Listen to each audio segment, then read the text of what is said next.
tuni ni hu hitabang phat phala phan hoi ei mu sa wa hingsing pakai pathian ha chung nong thangwa na ka hin pikin e keima ds hokip mungkor khupi hhl ministry inam pom pevin pakai pathian to gon thilgon i he them na diwa aning langkhana hin samjing le hin hlang sap jing khat chu ka hi e tuni ni hu jong hen current geopolitics and God's revelation for the cookie jo people tu lai politics chi dan le cookie jo cha te dinga pathin hagau thing thu phon ai lo wala to gun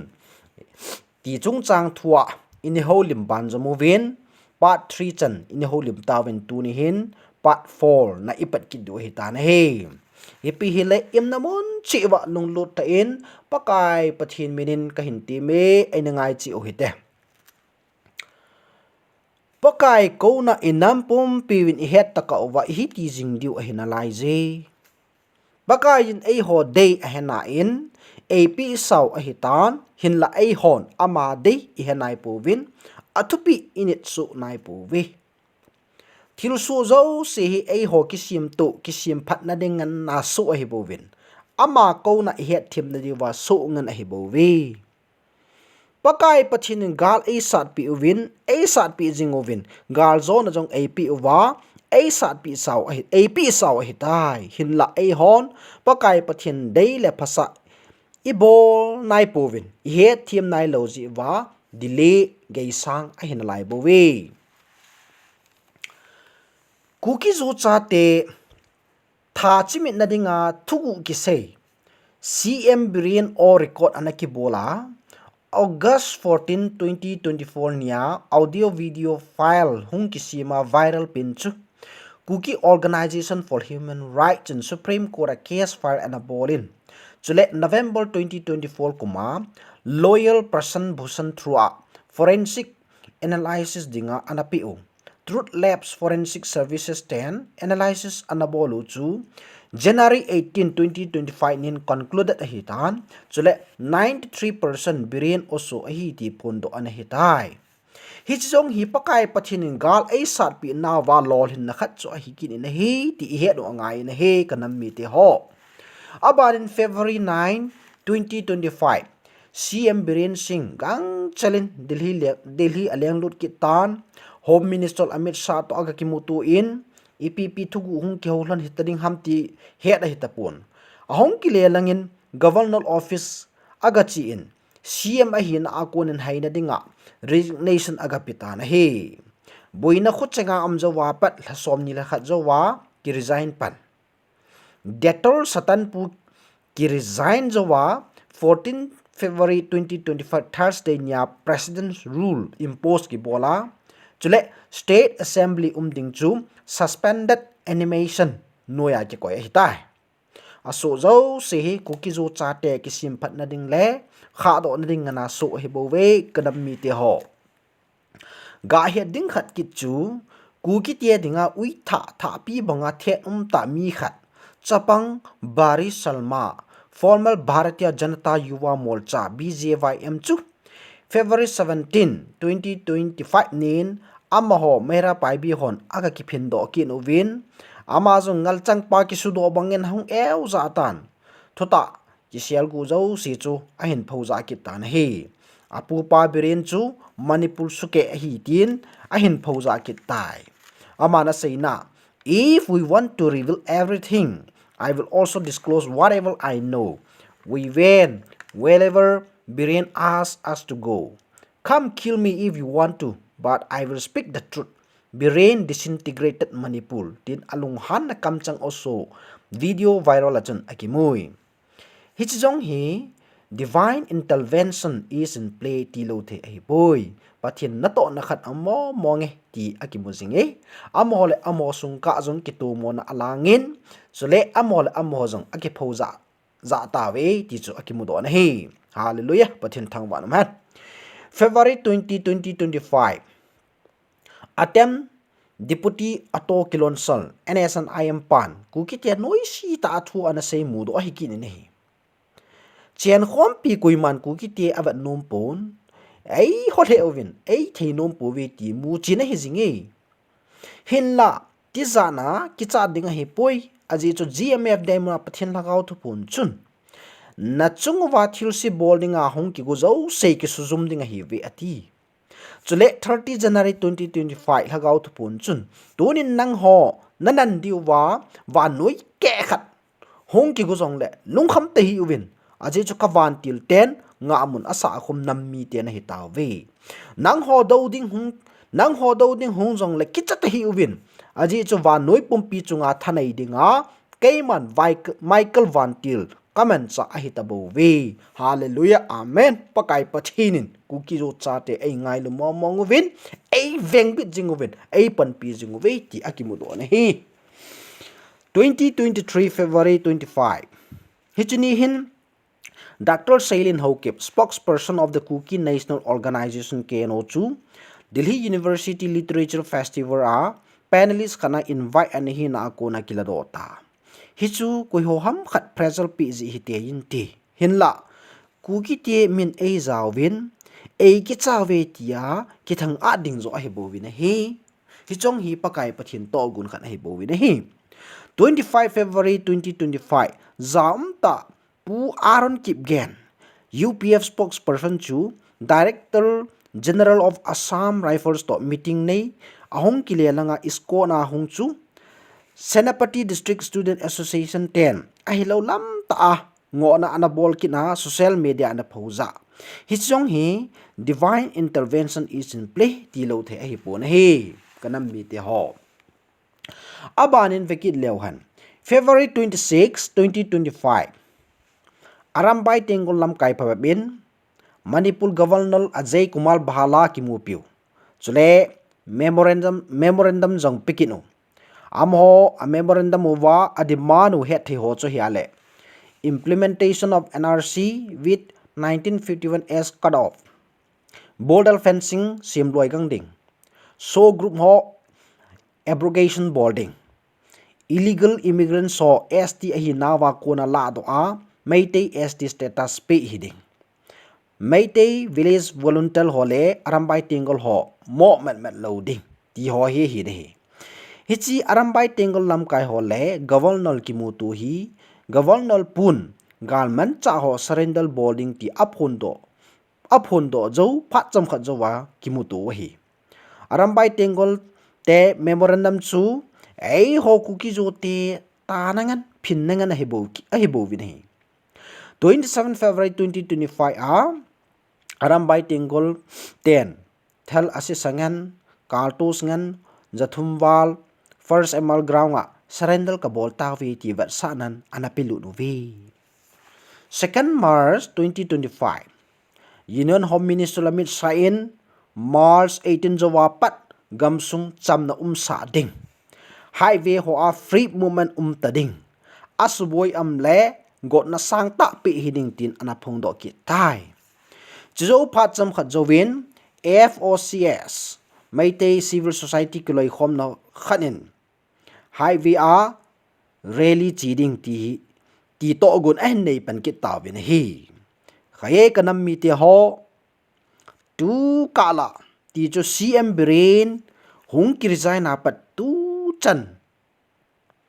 central government til gon le mai thei te chalo dan hi ai ho ku ki zo cha te ki noi sinanga nei bowi central in jong namphua chamna sa ding langkhana ku ki tumna hat si tia ahol dubliwa ana samwa ana peng ho to a peace hintikino ke hon peace ka deyuwin chamna ka dey tawin ku ki ten ai dey puwi ti theina dinga propaganda he bowin he peace te he powin ku ki te lung tup le political demand lol hin sa lo na dinga lung tup bi pe na he bowin he kanam mi te ho Chief Minister pu aki resign masanga Home Minister Amit Shah aga ki mu pi chu ipitu hungi sei hitadem lung lai gil cha ani geluti Arambai Tengol lam kai hole governor ki mu tu chu ipitu hungi sei hikitadem Biren audio link bom marta hai chup ke se marna hai tia ane ki honalan chu sumil the hi poi abula pat gal hi ki ho to jingowa pre plan jing hi bo ve kanam mi te ho hoi tan ni ngai u ti 5th December 2023 avel sei king 5th December 2023 4:00 pm vantil gilo ho achaina dinga pathinin GMF de muna ki phonga a hin solna nia chun avel hin sei kini GMF de muna 5th December 2023 4:00 pm pakai pathinin vantil gilo ho achaina dinga ki phun sa dinga a hin sol nia chun hichinia chun vantil gilo ho chun vantil gilo ki phong pa chun hitin ana sei na do no mu thil ni hin dongoven tin ana sei ne hichia chun thudo aniki ne yin thudo khatna aniki ne cho helai hitin aniki dong ni hi hichi gal chung changa ipiji pen ta hung na him ti hin aniki dong hichia pathina ko na hung ki sol hagaw gilo ki phong pa chun hitin ei don bu vi hichilai nagam sung pu paw le nagam pumpi pupa biren lamudi ke ho to uwa nang ho chunga gal bowling to gon anei ho hi ama ho pathin ka hi ji uwa ama ho lungthim sunga na tong chu ke ho thil gon hi bo ve ichi ho zo se chuna pathino win nang ho chunga thil lungding gal ki bol go zo se chu nagam diu nama tha diu acha na hiu aphal lo ji a hit tabang to gon kanai ho chu ke ma ho ta ei ki phun sa wa hi na pathino win ei hen tomu wa na chungu wa thanai thei lo win ei hen tomu win khuti lo hile ke hon a hi dim bangin na chungu wa gal anabol hileng tu nya hi na nam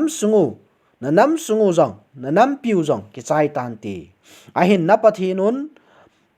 chat thei lo win ei hen tomu win nang ho chunga na ka to thei lo pathin cha na hiu wat san a nang ho anga ki phonga kanup ka dawa ei sol phat no win nagam sungu le nagam pumpio vai puteni biren mudi ato ogun ho bangin hichi gal anagun ho jang ama ho gel bangin ke ho kapan lo phanin achar thei tapun tu hin am ho lung gel bangin gal jong ama chal thei tapoi tin ana phongo win hi kanam mi ti ho to na hi pun hi cho hi to na hi pun hi pakai pathinin ei ngei lu no he tu chu igalo hi thugu he kimo phauza nom lo hi thil tampi secret he kimo phauza nom lo hi inam pum pi win i het thim the nai lo ji wa tu chan hin igal mi te win strategy za chom a hin gong jing win he ku ki tum na hat si adesana amho la samin thang tapta ti paw win jong ku ki len la sa am go back ku ki ta slogan sapta sama hol pe lewa chucha la ngai ta khat hilong chuna sa ku ki te noi si na ngana ki sa khu ipia na ngai tu ham ku ki tum na hat si ta ni ki han lawa amit tamu ani ki suan piwa achi athip na aho na ni ki suan piwa a hi mathalo ni ki suan piwa ei ho nam mi te ni khat ni nin ki bol ki chai tan te anati hi hen la agela ngai to bangwa anan zo lo he hitsu ei ho ku ki zo cha te tha hat na le chi na le thip na hi lo he pakai pachin ei pan piu la ei din pi ji a hi bo win he kanam mi te ho hi achu tu nya hi gali ipia hung ki bol ham ti tu chan gya hi agong to hin het thinai lo ham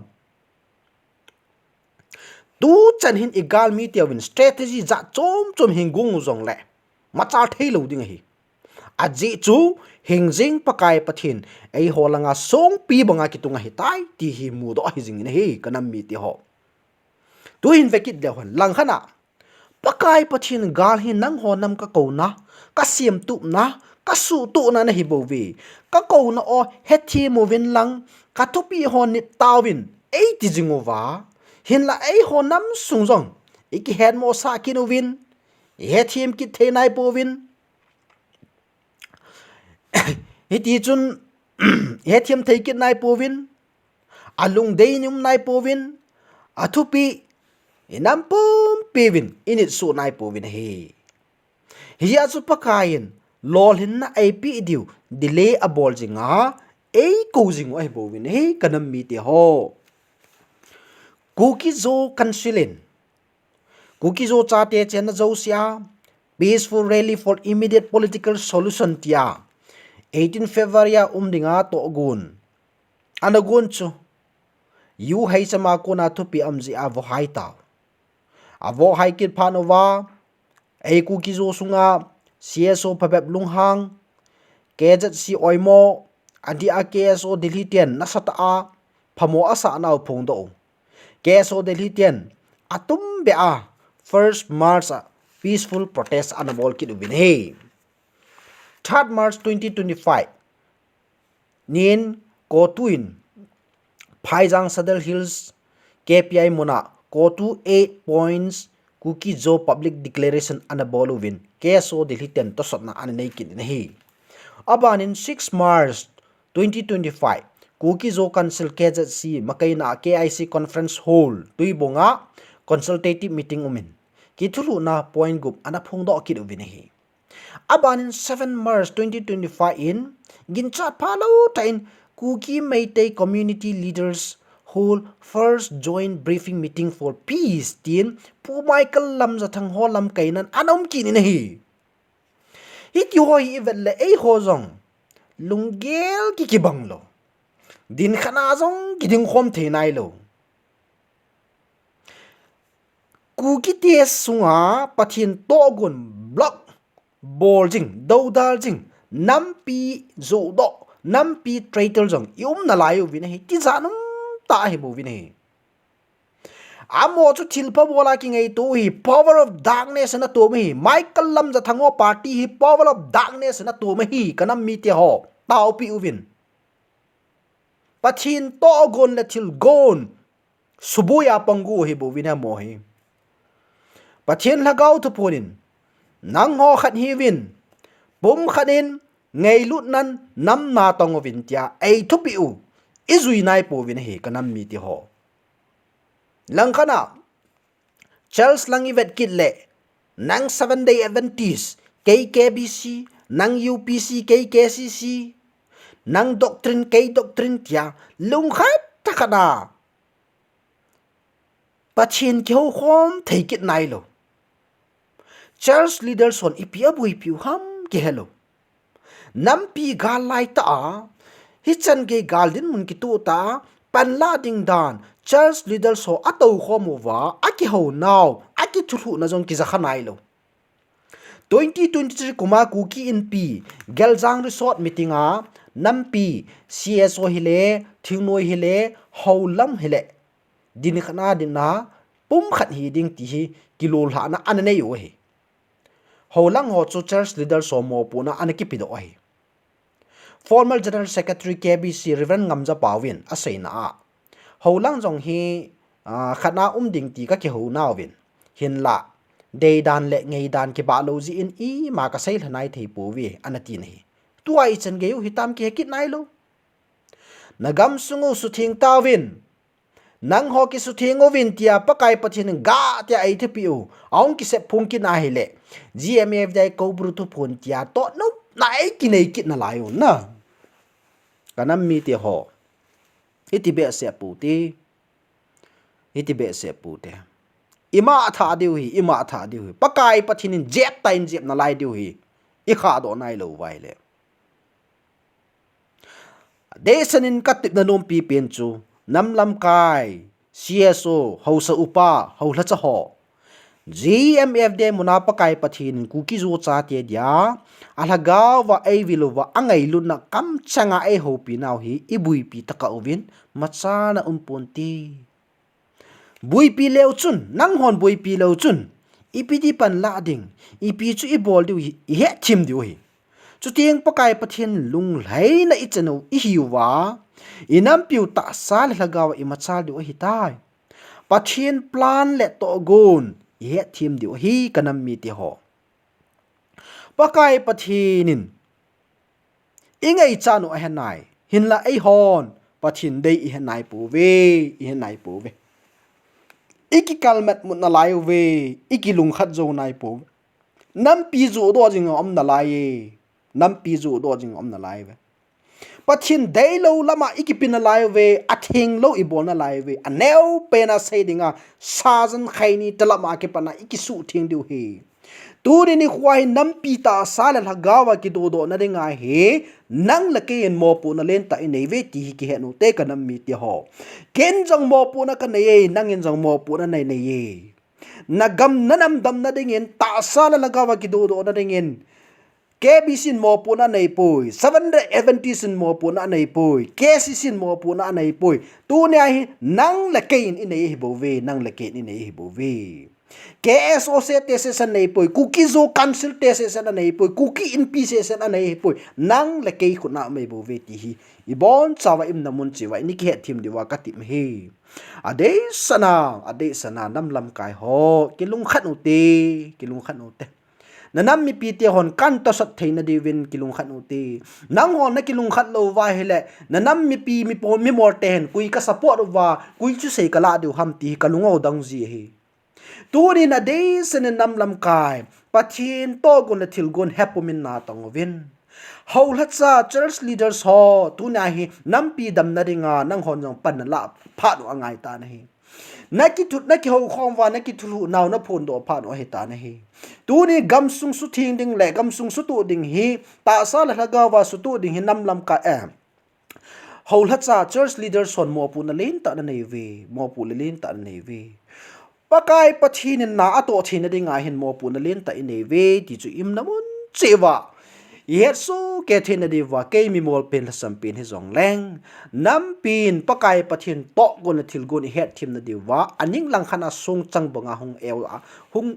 ew za jing ka hi ji bo ve nam pi ngei lu na za la hi bo ve du din ade san khang tha khang dong nam namun wa ki pan do tawin ka pakai ding le kanam ding tivin lang ki pan do tawin social media constructive discussion criticism hilovin destructive discussion criticism in iboy gam tawin thura alo po seinan ikini lovin gamtin iseyovin ikikalmat munovin ikidam to vin he ichu hilo de he kanam mi ti ho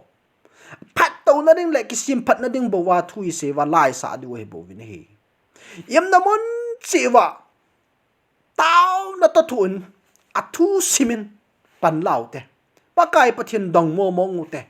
tu ni pakai pathin dong ute je chun kanam mi ti ho tu nin jong pha chom cha ikitil kho naw hi chan cho hi kinin ten pakai pathin ku ki zo cha te a pin anote op khum bangin e op khum jing taw han ko ki pa